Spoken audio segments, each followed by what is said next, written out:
में एक सुंदर और चतुर वेश्या रहती थी। उसका नाम चंपा था। चंपा दिखने में जितनी आकर्षक थी, उतनी ही चतुराई और समझदारी से भरी हुई थी। उसके पास उच्च वर्ग के लोग, धनवान व्यापारी और नगर के प्रभावशाली व्यक्ति अक्सर आते थे। वह न केवल अपनी सुंदरता से, बल्कि अपनी बुद्धिमानी और बातचीत के कौशल से भी लोगों को प्रभावित करती थी। चंपा का जीवन दिखने में भले ही विलासितापूर्ण था, लेकिन उसके भीतर एक असीम पीड़ा थी। वह जानती थी कि समाज उसे तिरस्कार की दृष्टि से देखता है और वह हमेशा अपने जीवन को बदलने का सपना देखती थी।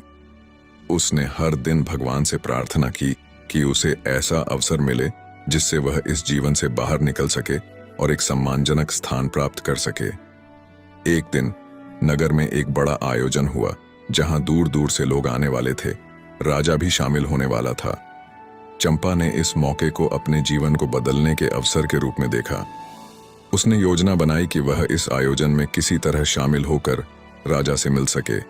चंपा ने अपने सभी आभूषण और संचित धन का उपयोग कर एक भव्य वेशभूषा तैयार की और आयोजन में एक कुलीन महिला के रूप में भाग लिया।